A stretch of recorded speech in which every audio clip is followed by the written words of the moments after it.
Ladies and gentlemen, boys and girls, cats and kittens, welcome back to the podcast. Thank you, thank you, thank you.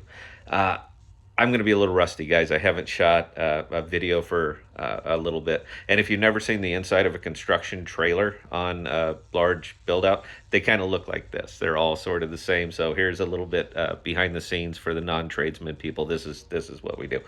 Uh, RWAs. That's all the talk right now. I mean, it's starting to see it up. We need a new narrative. We got DePIN, we got AI, now it's RWAs. Everyone's going to be spinning up RWAs. And I was talking about that a little bit on Twitter today, and it got some really it got some good responses. Now, nothing I put up there is really gets a lot of action, man. I'm not that guy. I'm not the hope and just buy, hold, believe you're going to be rich. I don't offer confirmation bias.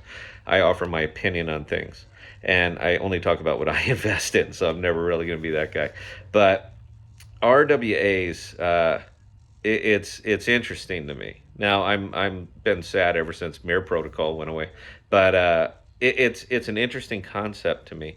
But the more interesting reality to me is RWAs as it applies to DePIN, which is decentralized physical infrastructure. I'm on site right now. This is my last week, guys. By the way, I retire next week. Daily show coming at you. It's going to be great. But there are 17,000 tradesmen out here right now. 17,000 with an average salary of $50 an hour. So this particular site, which is a data center, by the way, is paying $85,000 roughly to have this built. That's just labor, $85,000 an hour to just provide labor to get this thing built.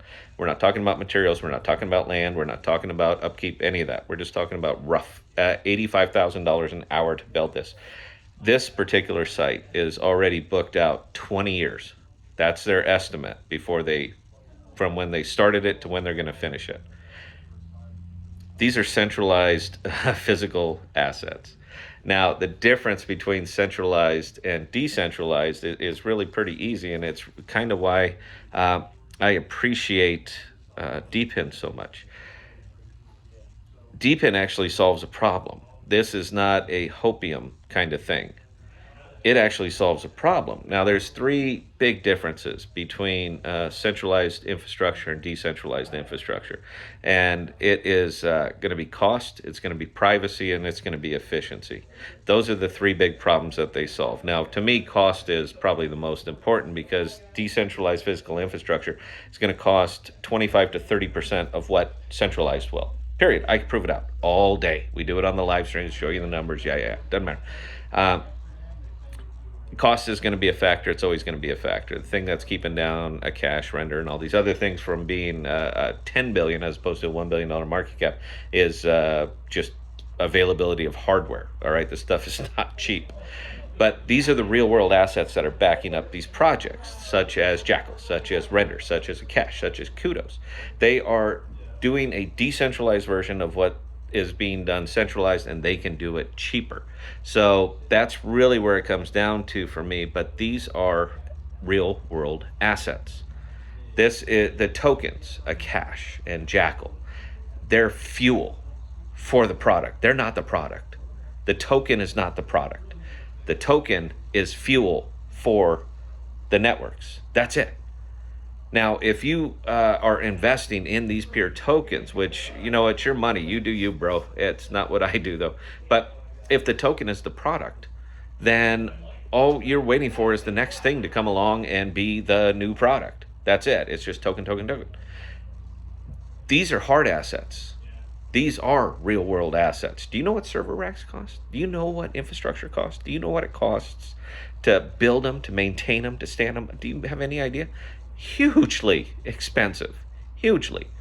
So I'm kind of comfortable with the fact that DePIN is going to move slower than everything else because you got to have time to get it built.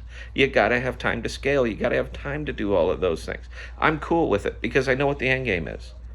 Every new server is money into the network. Every new product is money into the network. Every new app and dApp that is built on top of these things are money into the network. You're not hoping people buy the token. The token will be bought as people use the network. This is the way I'm sorry, man. Look, everything else that we play around with, and I love financials as much as everybody else, but this is the way right now. This is the money shot for me, 100% hands down. That's why 90% of all my assets are tied up here, because this is what's going to work for me.